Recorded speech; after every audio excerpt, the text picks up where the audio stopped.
Мен президентті ақтағым келбей жатады, бирок алдыр айтты, көбү менен жолуккам дейт. Көбүнө пикиримди айтты дейт. Анан алар кабыл албаса эмне кылайын деп атат да. Мен кеңеш катары бере турам да. Ким айтты сенин сөзүң чындык толук деп. Сен канчамча угуп кой, кабыл алып кой. Балким туура айтып аткандыр. Жок, эгерде сен пикириңди өзгөртпөй турган болсоң, анда жолукпай эле кой да. Бардыгына бирдей баа берген, булар Кемпироват каердеги билбейт, булардын душмандар деген сөз. Мисалы үчүн мен билем кайсы жерде Кемпироват. Мен болгом Кемпироваттан. Кайын журтум өзгөндө Кемпироват ушу зонасында жашаш берген. Бирок мен пикирим каршы. Мен деле душмандаш керек. Же мен кимдин оюна келет? Масалиев азыр заборго секирип, дубалды баш менен койгулап, бийлик бер деп ыйлап отурмак болом. Жок, андай жок. Бул пикиримди жакпаса деле айтышым керек.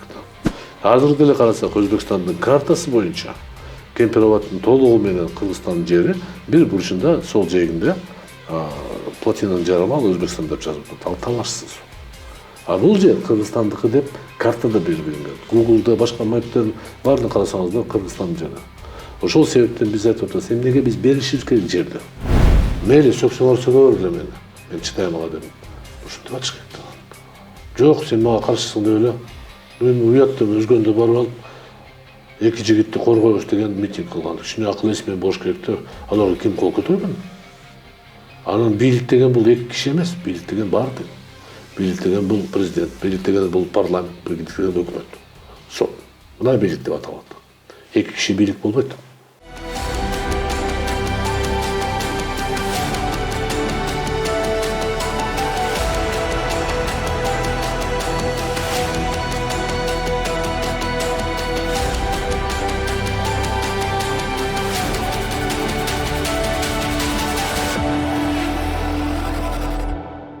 Кутмандуу күнүңүздөр менен Политклиника медиасынын тет-а-тет берүүсү.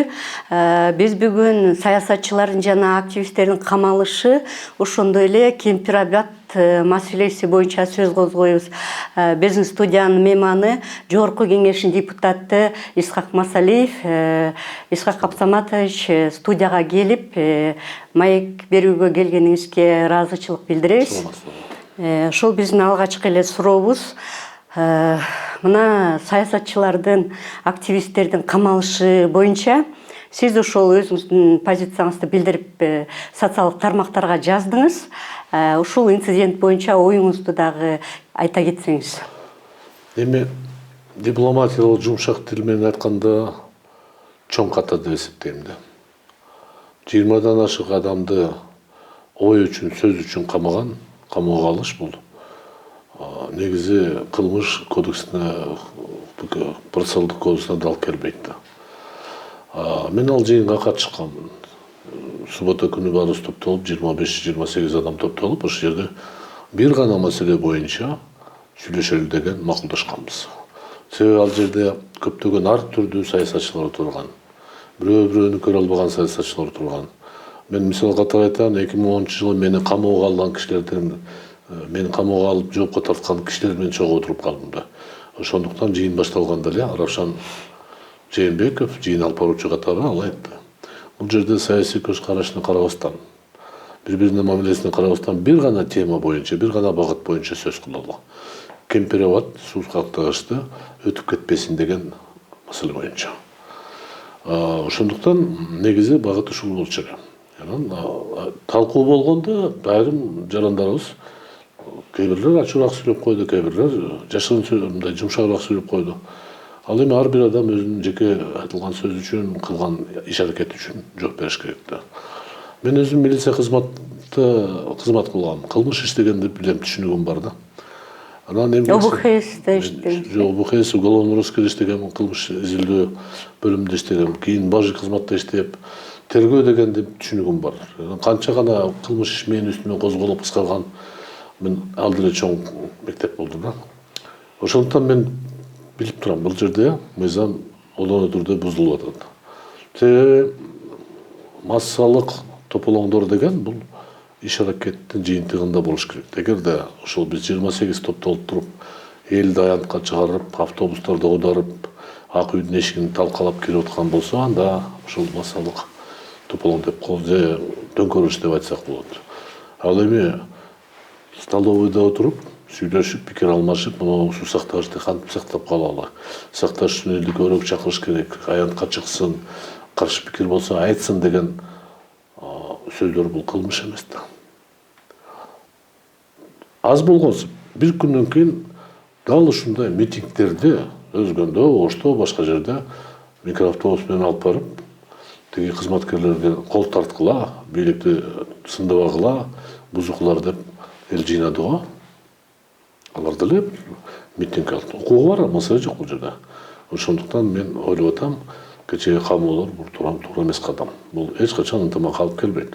Канчалык пикириң башка болсо деле, канчалык оюң башка болсо деле, сен ал киши менен сүйлөшүшүң керек. Анан өлкө башчыбыз мен баары менен сүйлөштүм деген менен, баары менен сүйлөшкөндө ал айтты. Айткан башка, кабыл алдыбы? Ал башка кетти.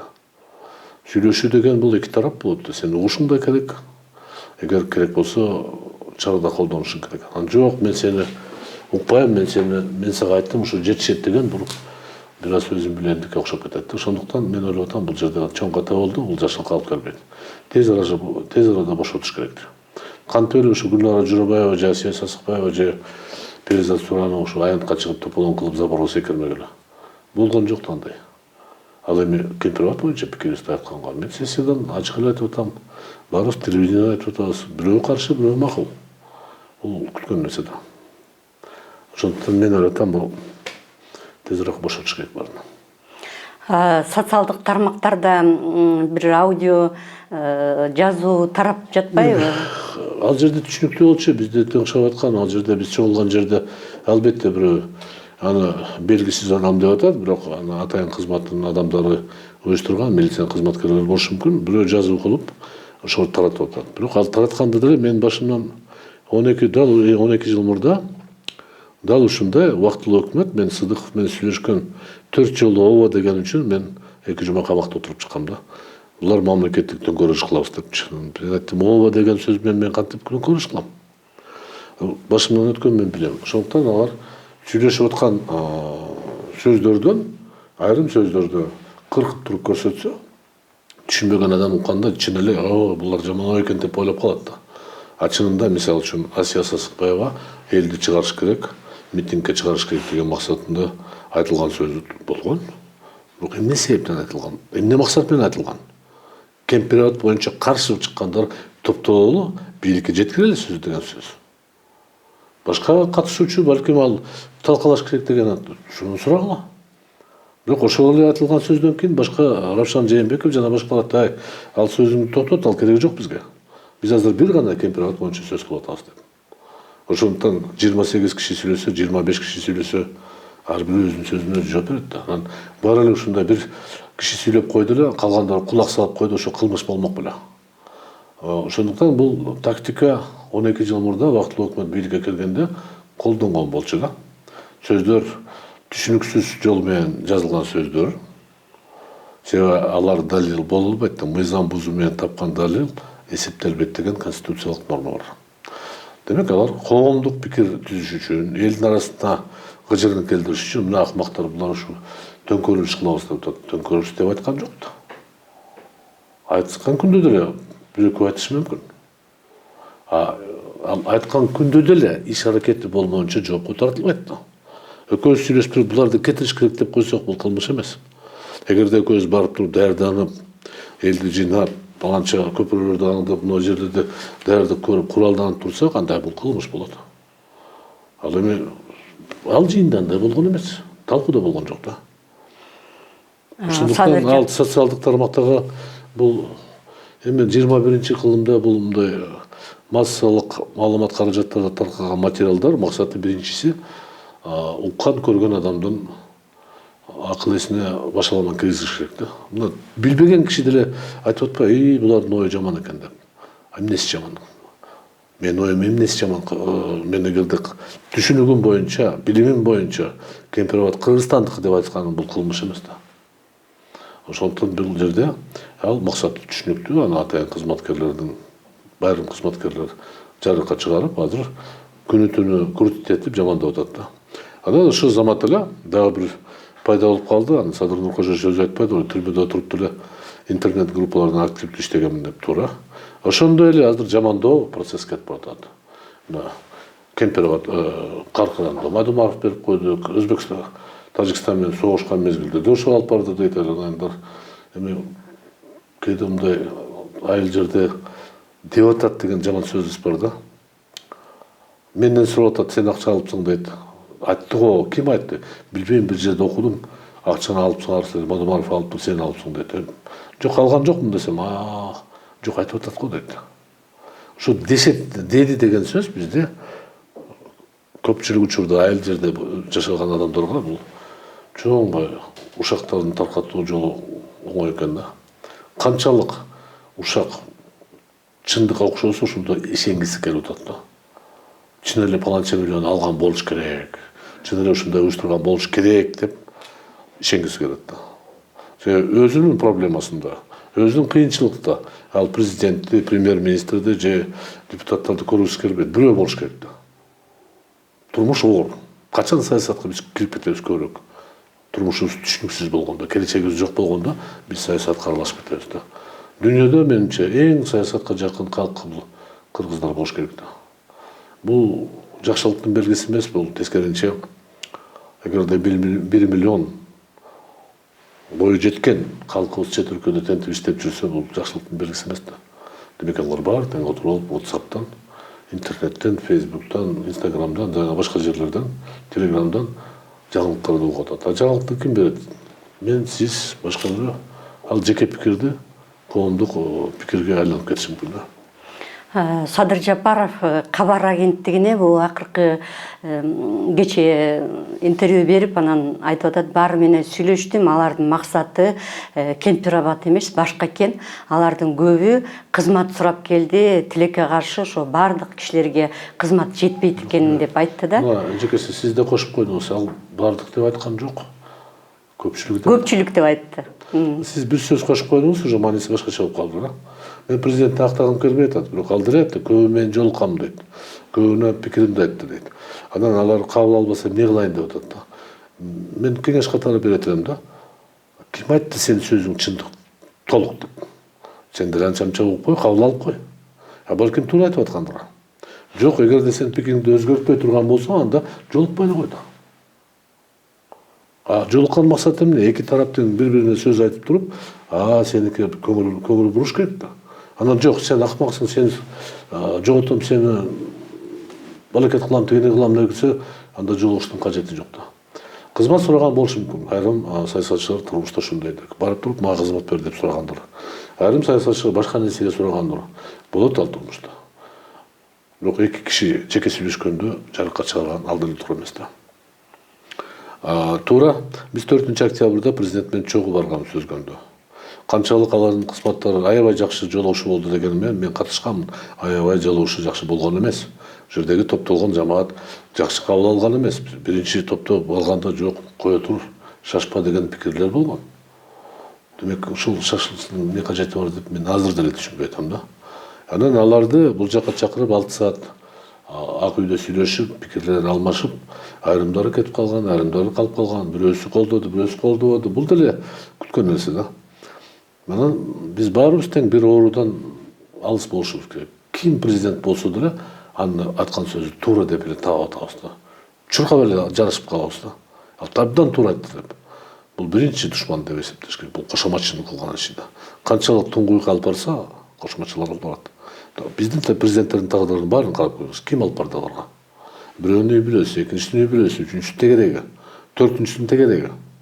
Азыр бешинчиси болуп атат. Бул деле кошоматчылык кетип баратат. Мен байкап атам да. Мен эсимде бар, 2005-жылы жаш депутат болуп келгенде, абдан кичипейил жакшы жигит болчу эле. Азыр мен билем деп калды да. Бул тез төөргө чыкканда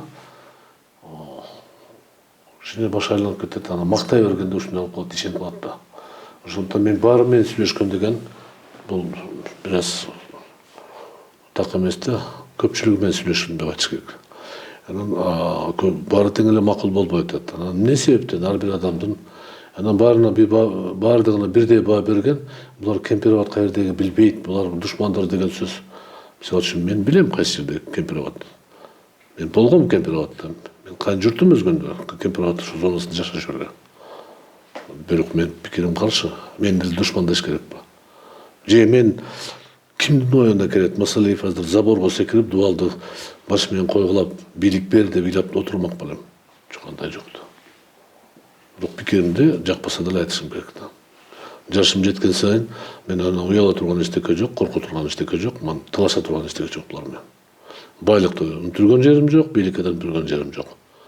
Ошол себептен баарына бирдей иши алган. Мага да катып тийип атат да. Жогорку кеңеште бул маселе көтөрүлөбү? Мисалы сиз ушул маселени көтөрүп чыгасызбы? Эмне маселе болчу? Кемпирабад боюнча саясатчылардын камалышы боюнча. Албетте биз маселени көтөрөбүз, комитетке жазабыз, жогорку кеңешке айтабыз. Бул боюнча эми жогорку кеңеш токтото албайт муну. Бул коргоо органдарын, тергөө органдарынын ичине кирише албайбыз. Бирок башкы прокурорго тапшырма катары берсек болот, мыйзамдуулукту сактасын деп. Анан бизде акыйкатчы деген бул парламенттик институту да. Ага да бир тапшырма беришибиз мүмкүн, эгерде депутаттар колдосо, мыйзамдуулукту сактап, объективдүү карап бергиле деп биз суранабыз да. Ал эми мыйзамсыз деп мен анын жеке пикиримди айтам, ал мыйзамсыз деп жогорку кеңеш таппайт аны. Андай жок да. Ошондуктан биз пикирибизди, мен мисалы үчүн айтамын пикиримди, депутаттарга эскертип коеюн деп атам. 2010-жылы мен башымдан дал ушундай иш өткөн. Тилекке каршы ошондо мага ушуну мени ушул жака алып барган адамдар азыр ушул жерде отурушат да. Кимиси бар, кимиси жок. Убактылуу өкмөт. Алар да шашып каталар кетирген. Демек бул мисал катары айтып атам да, бул да убакыт өтөт, эртең да башка бийлик келет. Сөзсүз алмашат. Түбөлүккө келген эч ким жок. Ошондуктан муну эске алып жүрүш керек. Келдеме бар, кеттеме жок дегендей. Эртеңде күн болот, сый урмат менен көчөдө жүрүш керек. Анан качып жүрүп, биздин президенттерге окшоп бекинип жүрүп, бирөө камакта бул жакшы эмес да. Сиздин оюңузча Кемпирабад маселеси ошо кандай чечилиш керек? Кээ бирөөлөр референдум болуш керек деп айтып атат. Бир аз кое туруш керек деп айтып атат. Эми баары тең эле ачуулукка берилип атат. Мисалы үчүн президент деле ачуулукка берилип, биз бербедик берип атабыз Кемпирабадты. Себеби биз 1991 жылы СССР ыдыраганда өлкө башчылары сүйлөшкөн. Кайсы ошо республика, союзный республика калган чегаралар чегара болуп эсептелет. Эмне курулуп калса, эмне орун алып калса, ошол жердин менчиги болот деп айтылганда. Демек суу сактагыч биздики болуп калып атат, жер биздики. Азыр деле карасак Өзбекстандын картасы боюнча Кемпирабадтын толугу менен Кыргызстандын жери бир бурчунда сол жээгинде плотинанын жарымы ал Өзбекстан деп жазып атат. Ал талашсыз. Бул жер Кыргызстандыкы деп картада белгиленген. Google'да башка маптердин баарын карасаңыздар Кыргызстандын жери. Ошол себептен биз айтып атабыз, эмнеге биз беришибиз керек жерди. Сиз айткандай туура, бирок эртеби кеч чечиш керек. Анан ал тарап айтып атат, комиссия өкмөт айтып атат, жок, алар бизге 65-жылдан бери бизге жерди берген деп. Мен СССР мезгилинде чоңойгонмун, жашаганмын, билем. Ал мезгилде жер берилсин, берилбесин деген чечим кабыл албайт эле. Эгерде кандай бир дыйкан чарба, колхоз же совхоз уюштурганда паланча гектар Өзбек Союзный Республикадан, паланча гектар Кыргыз Союзный Республикадан бөлүнүп өтүп кетсин деген чечим чыгат эле. Ошондо менчик деген түшүнүк болгон эмес.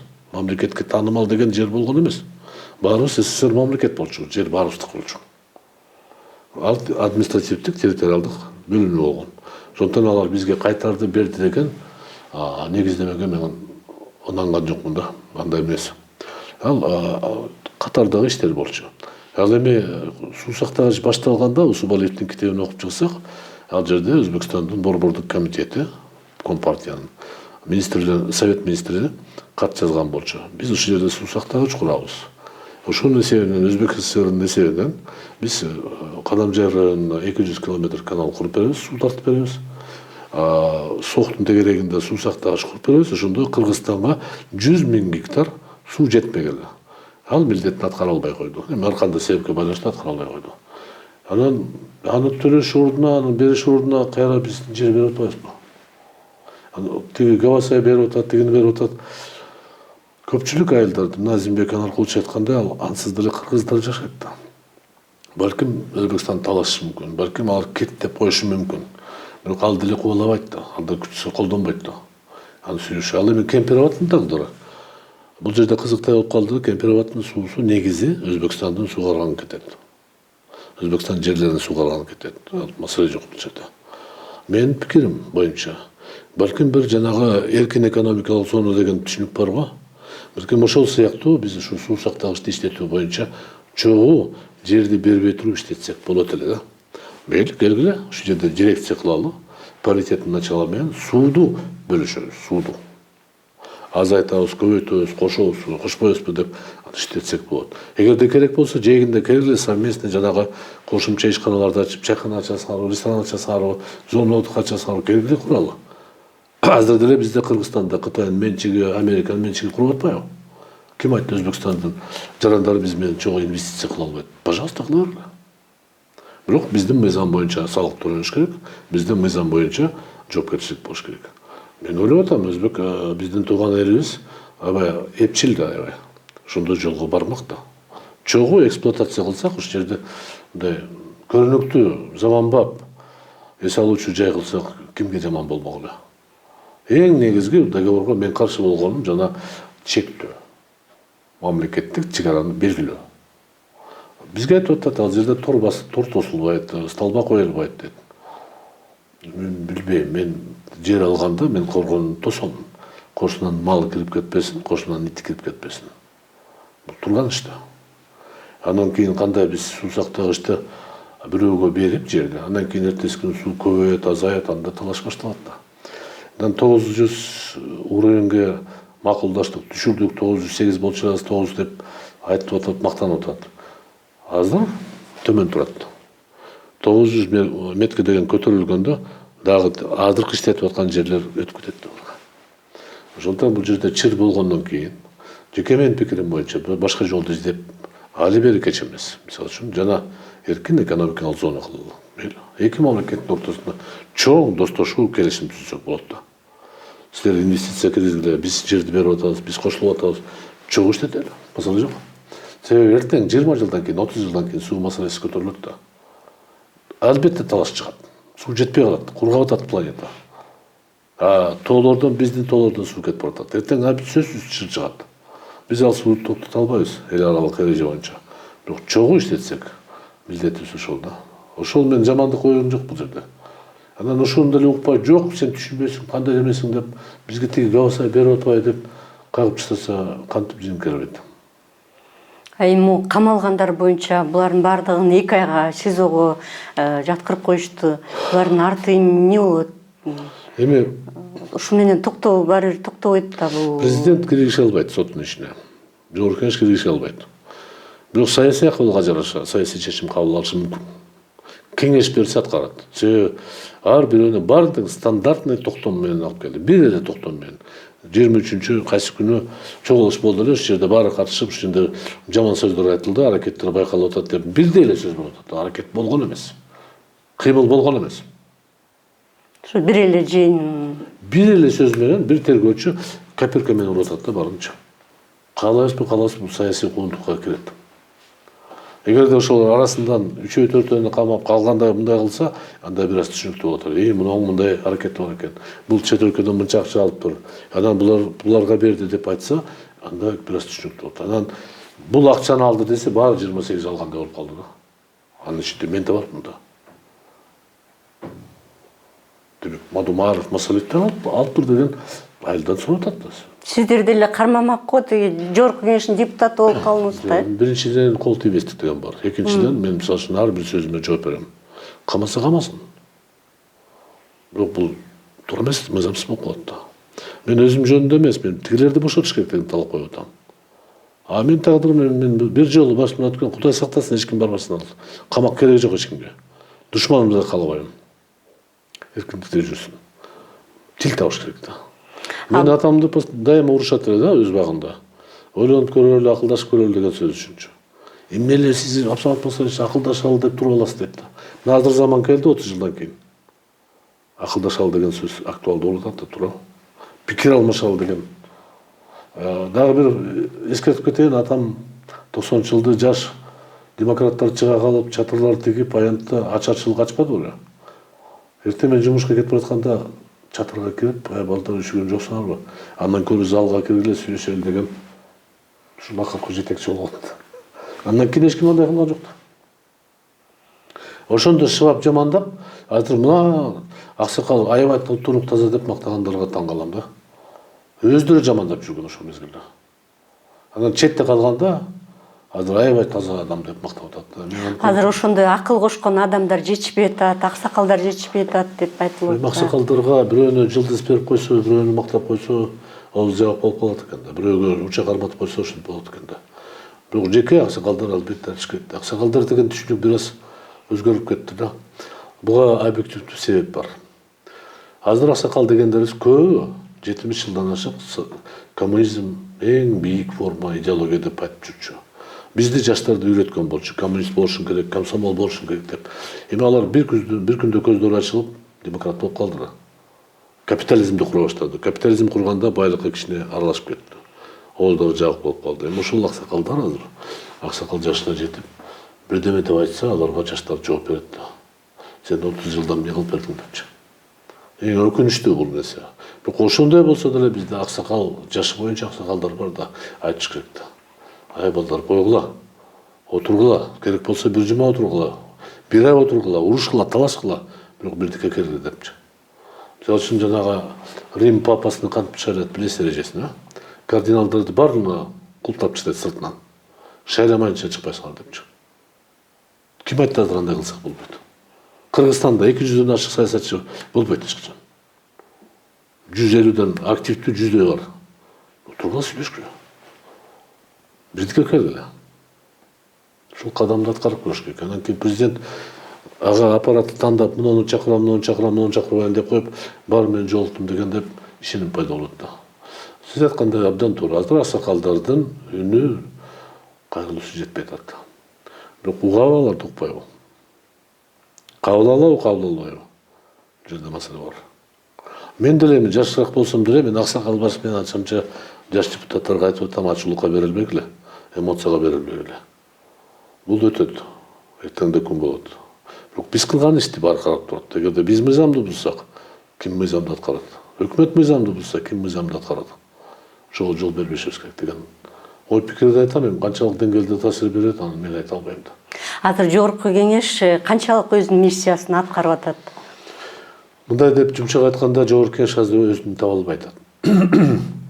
Себеби кичине башаламан болуп кетти да. 10 жыл биз парламенттик президенттик республика болуп кетип, бирок жанагы шеф деген адаттан кача албай, баары бир президентке чуркап барып кошомат болуп калдык. Азыр эми мына 2 жыл кетип баратат, түзмө-түз президенттик республика болуп калды да. Президент баарын башкарып атат азыр. Бирок жогорку кеңештин өзүнүн орду бар. Жогорку кеңештин мүмкүнчүлүктөрү бар. Тилекке каршы менин кесиптештерим, айрыкча жаш бизнесмен балдар бир аз чочуп атат. Ошондуктан алар президенттин алдында сүйлөй албайт, каршы пикирди айта албайт да. А кнопканы каршы баскандан Кудай сактасын деп коркушат да. Жеке сүйлөшүп атканда кээ бирлер жигиттерибиз түшүнөт, биз аз кыйшык болуп атат, бир аз туура эмес. Бирок айта албай атат да. Кеп ошондор да. Биз өзүбүздүн ордубузду таба албай атабыз. Жогорку кеңеш ал өзүнчө болуш керек, президент өзүнчө болуш керек. Тең салмактуу бийлик болуш керек. Талаш тартылаш четте болуп, бири-бирине толукташ керек да. Булар кемчилик кетсе, бул сын пикирин айтыш керек. Бул мыйзамды туура эмес кылса, бул өткөрбөш керек. Биз мыйзамды туура эмес кабыл алсак, мунун ветосу бар президенттин. Ошондой жол менен иштетсек болот да. Анан талашып, кызмат ордуну мен тууганыма бер деп, ал деле турмушта бар да. Бизге тийиштүү адамды коюп бер деп кызматка, ал коюп берип, а сен мени макта деп тура алат. Ошондой болот. Өткөн чакырылышта сиз мандатыңызды тапшырып кеткенсиз, жогорку кеңеш өзүнүн. Анан ал жерде мен себеп жөнөкөй болчу. Мен 2 жолу сунуштагам да, парламент келгиле, өзгөртөлү, бийликти көтөрөлү өзүбүздүн. Ал мезгилде конституция башкачараак болчу, бизде күчтүүрөөк болгонбуз да. Алгыла бийликти деп сурансам деле, жыйындан чыксам, фракциянын лидерлери жакшы болот эле деп коет экен. Залга киргенде катарыма тизилип калат да. Анан ошого жаман аттуу болуп калганбыз биз. Парламентте бутун арчып алган киши калбады да. Азыр деле анан жакшы мамиле болгон жок да. Дүйнөдө эмне болуп атса парламент күнөөлүү болуп атат. Свет өчсө парламент кайда карап атат. Суу келбесе парламент эмне карайт. Жакшы болсо парламент күнөөлүү эмес. Ага Президент жана өкмөт молодцы азаматтар. А жаман болсо депутаттар. Мына байкадыңарбы, жана экинчи Тажикстан менен кичине тиреши болгондо, согуш болгондо. Эл каяка жиналды? Жогорку кеңешке жиналды. Эмне үчүн өкмөткө эмес? Жогорку кеңеш депутаттар эмне кылып атасыңар деп. Биз эмне кылышыбыз керек? Ал аткаруу бийликтин милдети. Жок, силер ушундай кылышыңар керек деп. Ошол себептен биз парламент азыр орун таппай атат. Тут бир-эки жол бар. Же президент деген институтты жок кылышыбыз керек, же парламенттин статусун өзгөртүшүбүз керек. Анда парламентти жөнөкөй эле мыйзам кабыл ала турган палатага айландырып эле оозуңар жабык, көзүңөр жабык, кулагыңар жабык, штамп кое бере керек да.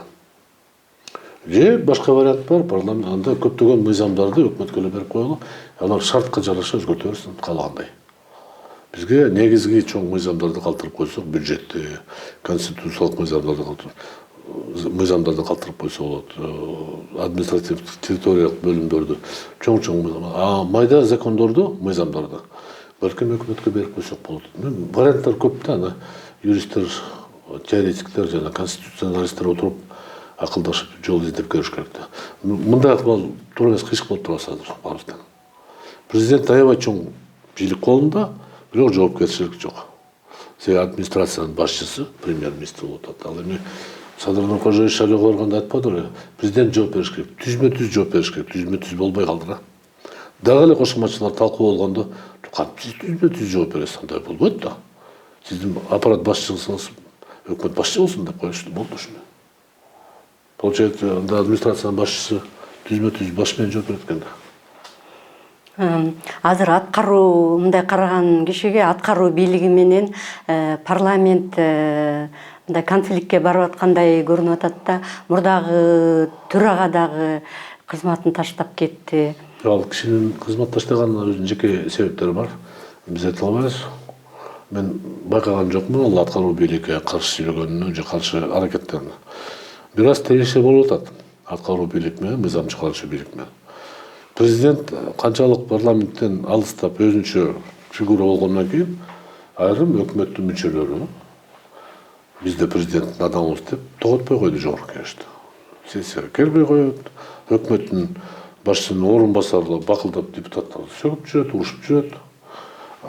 Ар кандай баа берип, бул этикага дал келбейт. Мисалы үчүн биз аны кыйшык же тигиндей деп айта албайбыз, туура эмес болот. Тарбия болуш керек. Анан отуруп алып эле бул келжиреген деп бул сүйлөп аткан бул.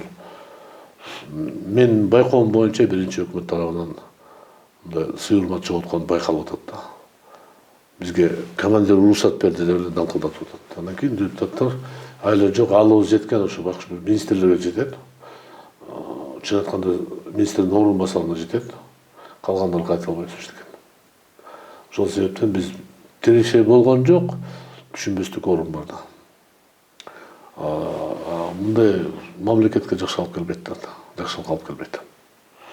Чыңгыз Айдарбеков комитет төрагасынан кетти, андан кийин анын элчилик рангынан дагы ажыратылып коюлду да. Буга кандай карайсыз? Бул дипломатик рангтан ажыраган, ал эркиндиктен ажыраган эмес да. Эң негизги ал ранг, ал жаш жигит, ал дагы рангтар табылат да. Барбы жокпу, ал маселем жок.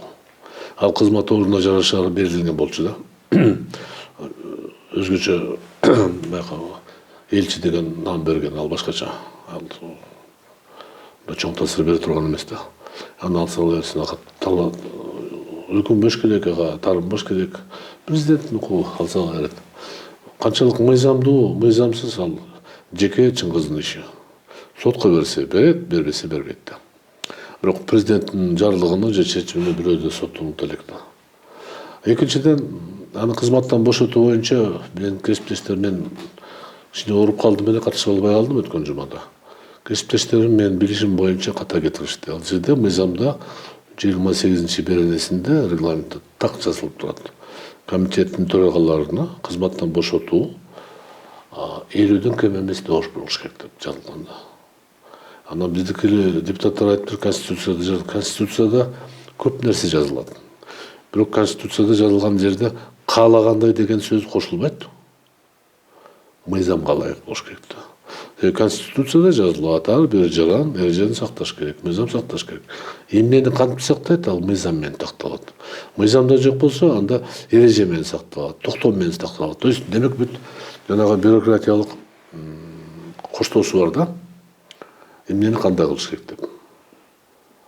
Салык төлөө деген жалпы принцип бар. Кантип төлөйт, кайсы салыкты бул салык кодекс менен чечилет.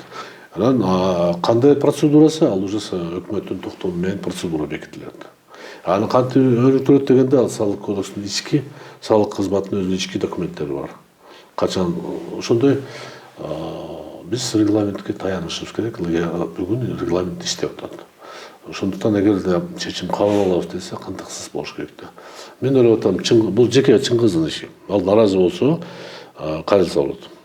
Маселе бүтүн Кыргызстандын айрым мүчөлөрү көтөргөн. Ал эми Чыңгыз өзү күрөшкөнгө каалабаса, биз мажбур кыла албайбыз да. Анын колдогон фракциясы бар. Фракциясы кайрылыш керек да. Керек болсо Конституциялык сотко кайрылыш керек да. Мыйзам бузулду деп. Эгер алар кайрылса, анда ыңгайлуу болот. Анан мен ал жигиттер жок, мен үн чыкпай турам деп, мен ага аракет кылсам, бир аз туура эмес болуп калат да.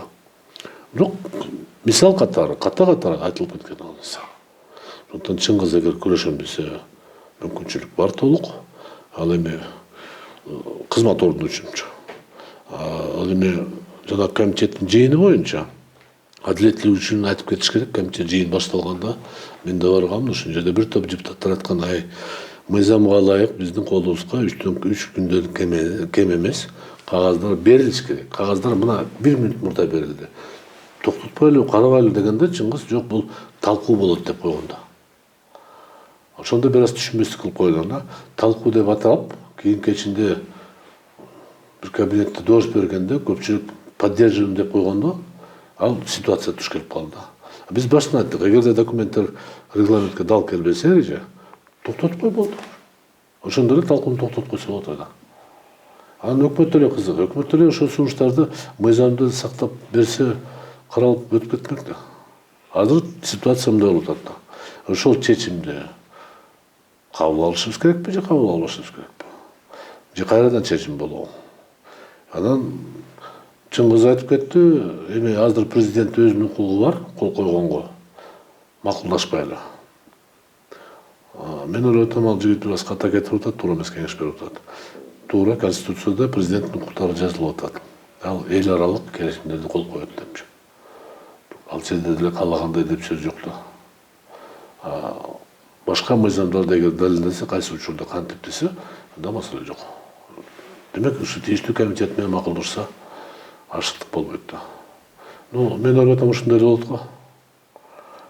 Канчалык депутаттар колдойт, колдобойт, ар бир депутаттын өзүнүн эрки. Ал шайлоочунун алдынан жооп берет, өзүнүн партиясынын алдынан жооп берет. Анан өзүнүн абийинин алдынан жооп берет, болду ушул. Бул күндө өтөт, мындай эмес, согуш болгон жер жарышканга. Ошондуктан бул жерде трагедия эмес, бул чоң мамлекетибизге жоготуу болушу мүмкүн. Бирок турмуш кете берет да. Эми камалган саясатчылар, анын активисттери боюнча эмне үчүн буларды ар кайсы жакка ички иштер бөлүмүнө алып кетишти? Анан жок, эми алар жашаган районуна карата алып барат да. Эгер Перовдун 1-май район болсо, 1-май районуна алып барат. Ал эмне жашаган болсо, ал эмне районуна алып барат. Ленинский район болсо, Ленинский алып барат. Ушундай эреже боюнча алып кетиш керек болчу да. Мисалы Борбордук тергөө группа ачылган да.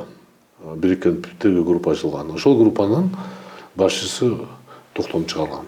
Мен кылмыш иш козгодум деп. Анан анын колунун астында да бир топ тергөөчүлөр бар. Ар бирөө токтом чыгарат. Гүлнара Жарабаева, Паланчаева, Түкүнчаева деп ал токтом чыгарат. Тинтүү жүргүзүлсүн. Анан суракка чакырылсын деп. Ошо менен ушундай болот да. Тинтүү да мыйзамсыз болгон деп айтылат. Мыйзамсыз тинтүүгө соттун чечими керек. Бирок кээ бир учурда оор кылмыш болгондо алар тинтүү жүргүзүп, анан сот менен бекитиш керек болчу да. Булар оор кылмыш деп эле 238 белени деп эле даңкылдап уруп атат да. Эми мен башынан айттым, көптөгөн мыйзамдар бузулуп атат да. Биринчи негизги конституция бузулуп атат. Тергөө кызматкерлер мыйзамды бузуп атат. Убакыт келет, алар да жооп берет да. Эми ага чейин майор подполковниктерди алышат, балким кийин алышым мүмкүн. Бирок баары бир жооп берет. Мыйзамсыз чечим үчүн азыр жоопкерчилик жок. Бирок убакыт өтөт. Башына келет, кайра келет. Буларды эмне УКМКнын убактылуу жайына эмес, СИЗОго камап атат. Булар эми депутат эмес, министр эмес. Жерде анан УКМК козгогон эмес да жумушту, ишти. УКМК эгерде иш козгосо, анда өзүнүн СИЗОсуна атылып жаткырмакта. Анан милиция адаттагыдай ИВС алып барат да.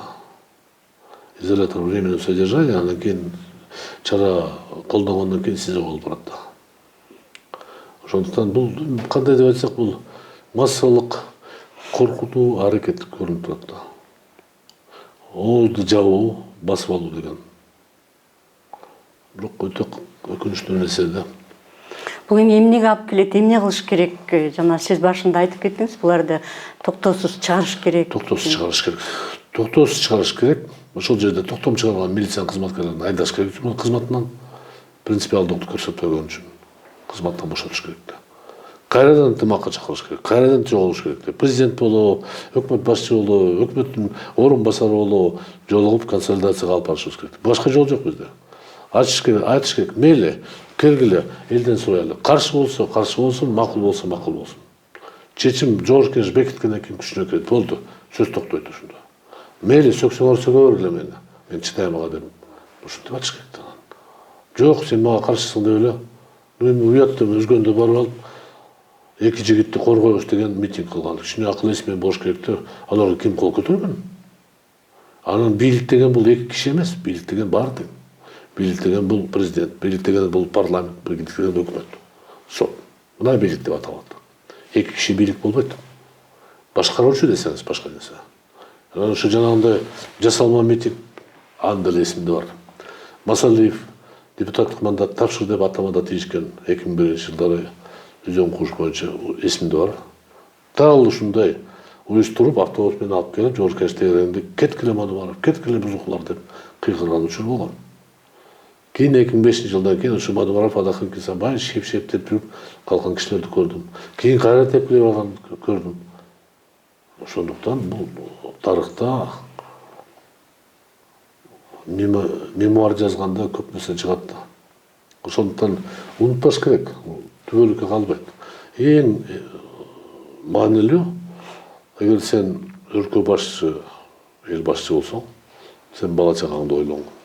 Бирок бала чакаң жылуу кызмат орду эмес, келечегин ойлошуң керек да. Эгер алар келечекте таза коркпой жүрөм десе, сен таза болгондо.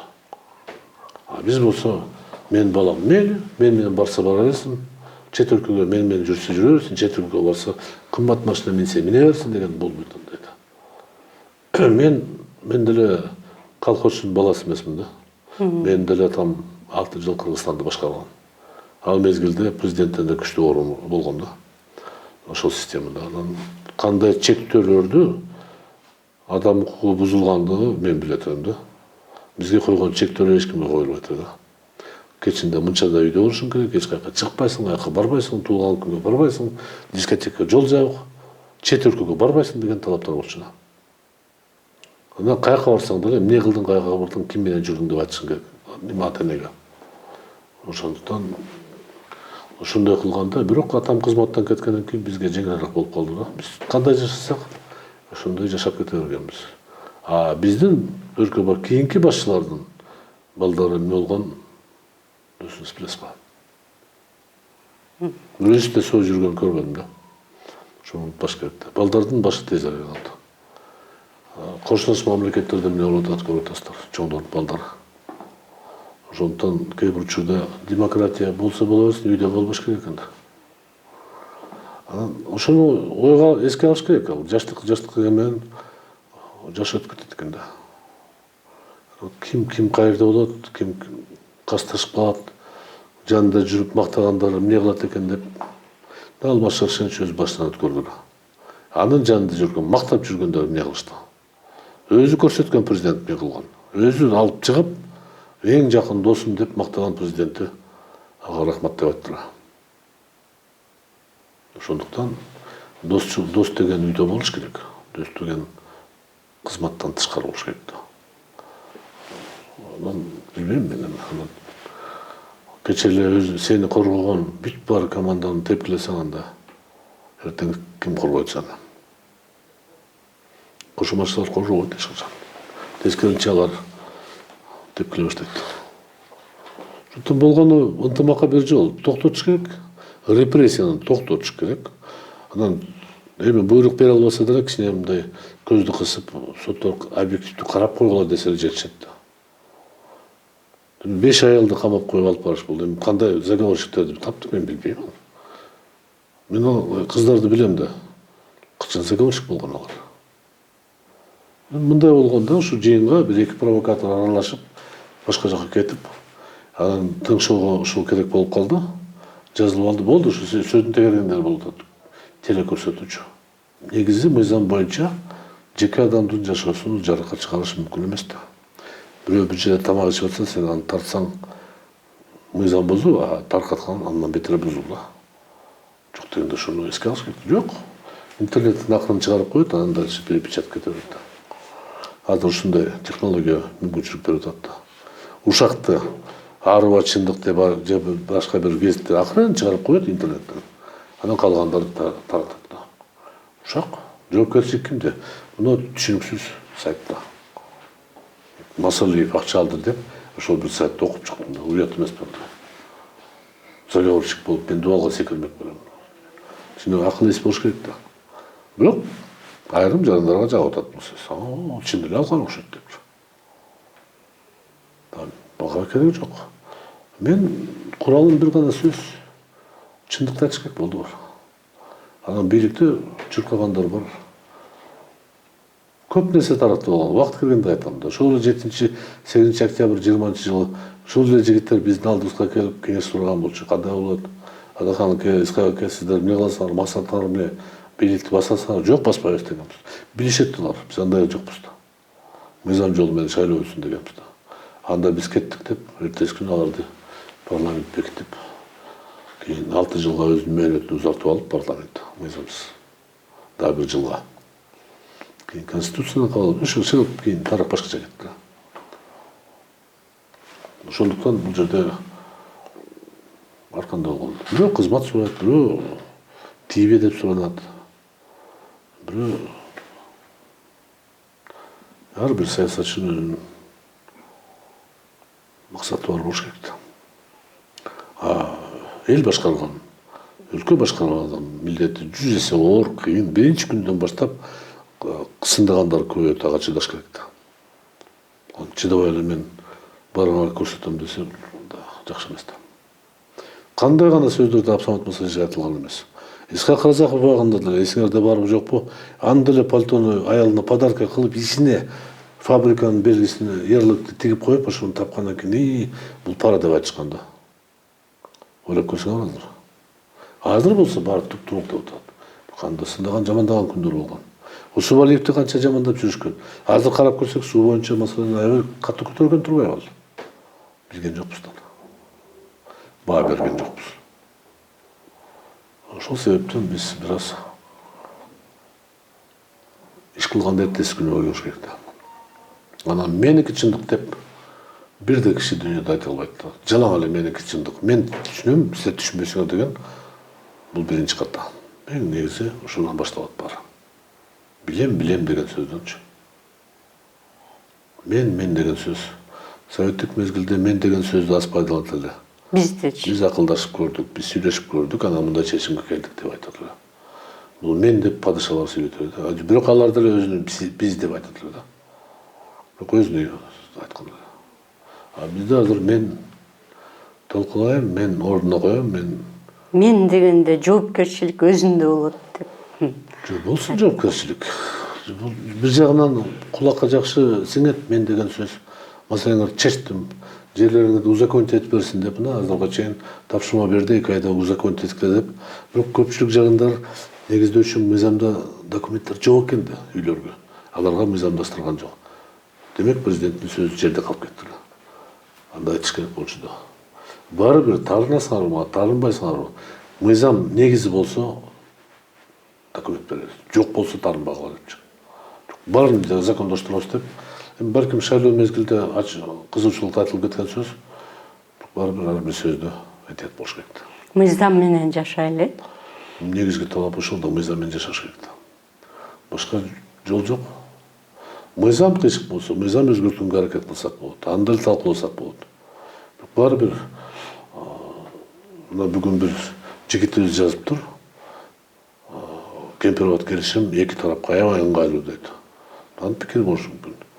Анан дейт камоо боюнча баа берип атат. Ал билбейт аны. Эмне баа берип атасыңыз?